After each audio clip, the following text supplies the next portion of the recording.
Hallo liebe Aquarellfreunde, herzlich willkommen zum ersten Film in 2022 hier in der Aquarellwerkstatt. Wir beginnen gleich zu malen. Ein schönes sonniges Wintermotiv habe ich heute mitgebracht. Aber vorher möchte ich die Gelegenheit nutzen, um euch noch einmal für das vergangene Jahr ganz besonders zu danken. Wir haben so viel schöne Weihnachtspost bekommen. Schaut euch mal die Karten hier vorne an. Ich habe sie voller Begeisterung einmal aufgebaut. Wunderschöne Original-Aquarelle sind dabei. Vielen, vielen Dank für jede Zusendung. Außerdem möchte ich mich natürlich bedanken für die vielen Likes, Abos und Kommentare hier auf YouTube. Dies ist immer ein wichtiges Feedback für uns. Also, wenn ihr etwas auf dem Herzen habt, schreibt es immer gerne unten in die Kommentare. Die Steady-Unterstützergemeinschaft wächst auch ständig. Das ist toll.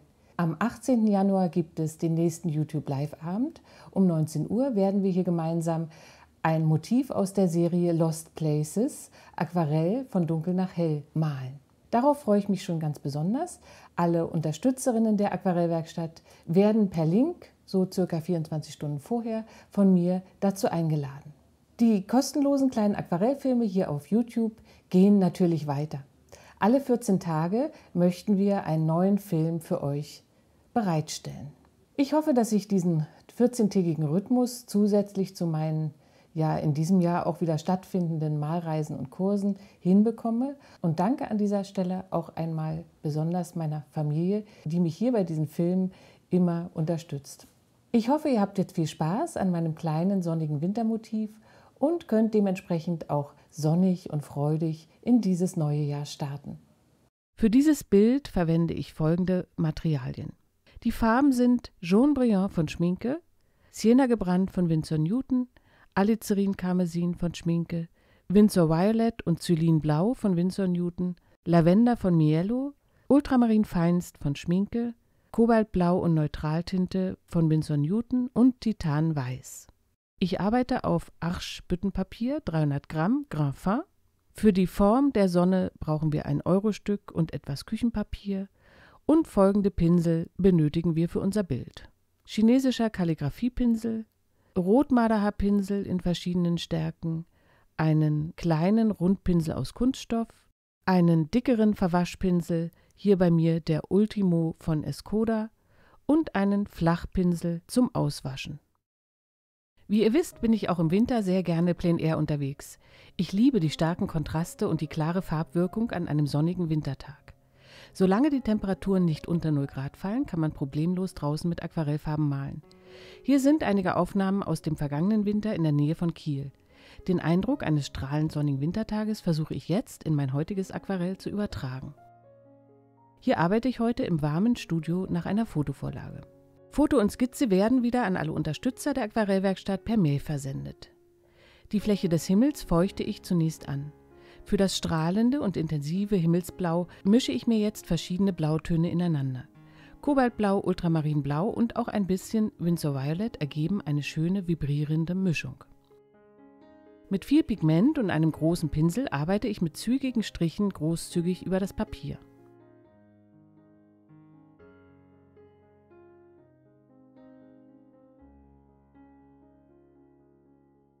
Im unteren Bereich des Himmels kommt jetzt auch etwas Xylin Blau in die Mischung hinein.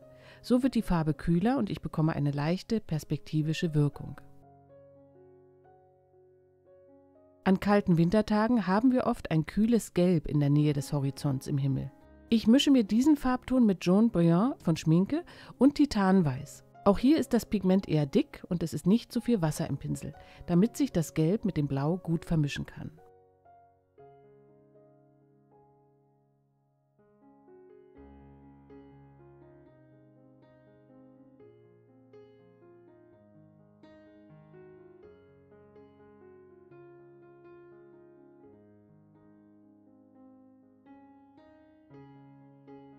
Mir ist das Blau im Himmel noch nicht intensiv genug.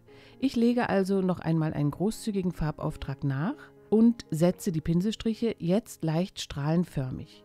Denn gleich werde ich hier eine Sonne in den Himmel hineinzaubern.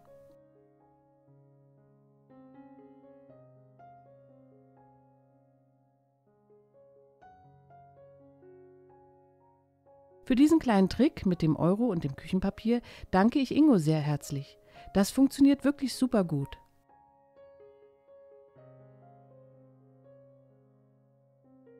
Nun nehme ich mit einem relativ trockenen flachen Pinsel aus der noch nassen Fläche einige Sonnenstrahlen heraus. Die noch verbleibenden harten Kanten in der runden Kreisform kann ich später, wenn das Blatt trocken ist, noch etwas anlösen.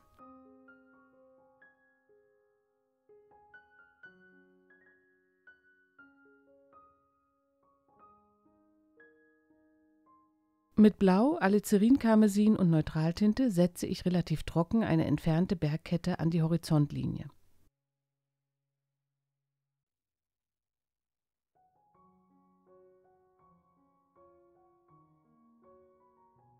An einigen Stellen intensiviere ich die Farbigkeit, sodass der Farbauftrag nicht langweilig wirkt.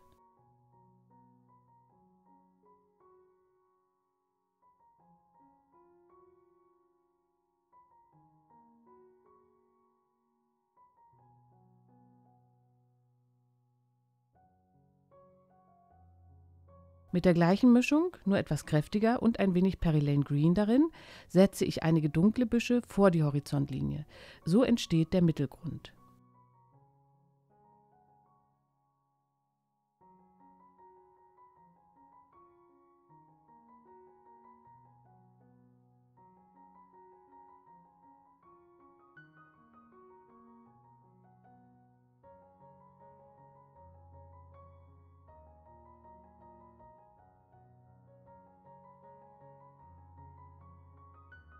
Kleine Wasserspritzer mit dem Kunststoffpinsel geben hier ein wenig Struktur hinein.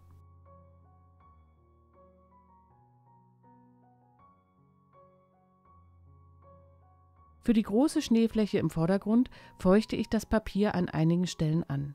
Hier möchte ich jetzt die Schatten im Schnee andeuten. Weil der Schnee eine weiche und luftige Form hat, geht dies am besten auf nassem Papier. Zylinblau und Alizarin Karmesin ergeben zusammen ein schönes, kühles Violett. Und so beginne ich mit kleineren Strichen im Hintergrund und größeren Schattenformen im Vordergrund. Hierbei variiert die Farbe ständig und die Formen versuche ich auch abwechslungsreich zu halten.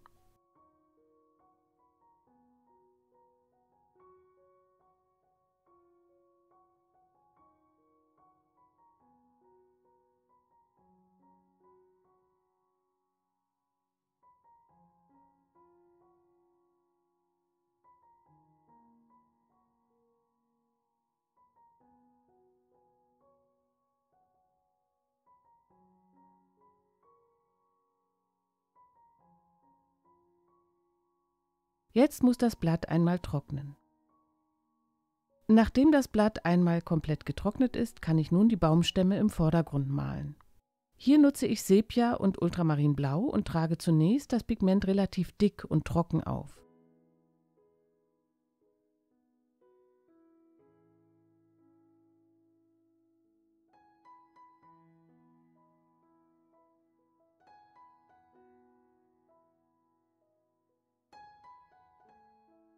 Danach tropfe ich oben in den Baumstamm Wasser hinein und halte mein Malbrett jetzt ganz steil.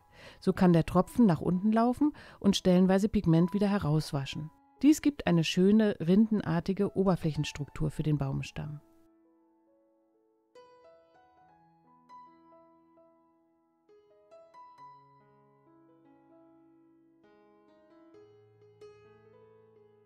Aus der noch feuchten Farbe ziehe ich mit dem Pinsel einige Äste heraus und achte hierbei auf eine unregelmäßige und lockere Pinselführung.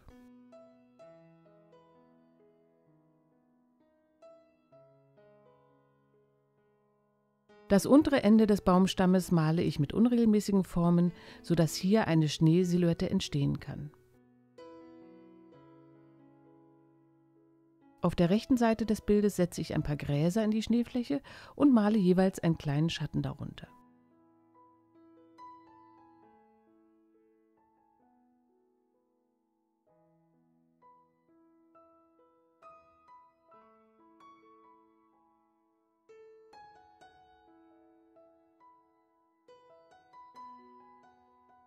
Im Mittelgrund möchte ich noch einige Formen einfügen, mit dem chinesischen Kalligraphiepinsel und einer kräftigen Mischung aus Neutraltinte, Blau und Kobalttürkis Light male ich hier einen Baum mit noch ein wenig Restlaub.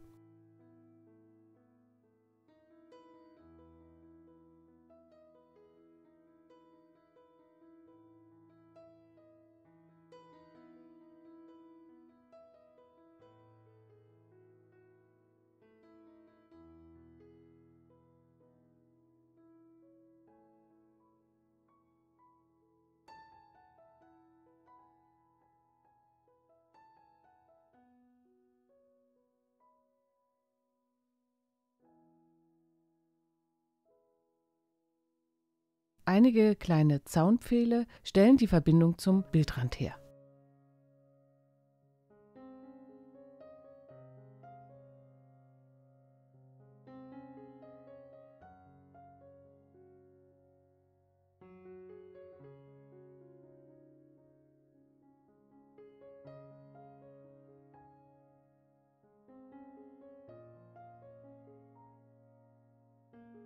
Mit Zylinblau und Alizarin Karmesin und auch etwas Kobaltblau kommen jetzt noch ein paar schattige Fußspuren in den Schnee im Vordergrund. Hier arbeite ich teilweise mit harten und teilweise mit angelösten Kanten.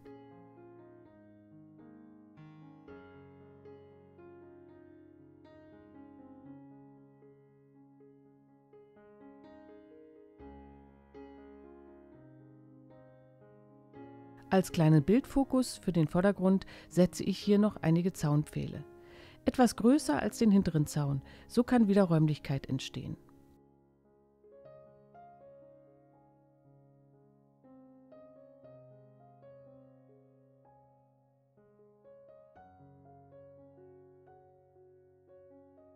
Einige dunkle Farbakzente kommen noch in den Vordergrund, bis die Fläche mir interessant genug erscheint.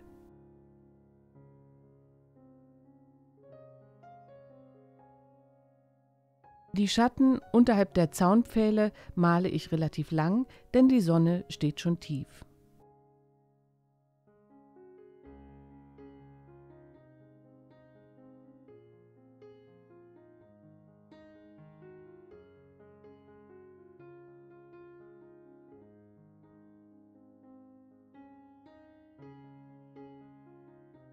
Zum Schluss kommt noch etwas Schnee auf die Zaunpfähle und natürlich auf die beiden Baumstämme.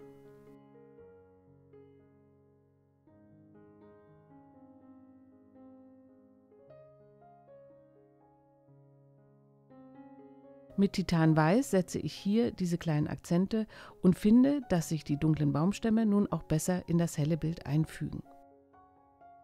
Ganz wenige Highlights mit Weiß noch auf die Fußspuren im Vordergrund. Keine Vögel stören diesmal diese Ruhe, beim nächsten Mal sind bestimmt wieder ein paar kleine Krähen oder Möwen dabei.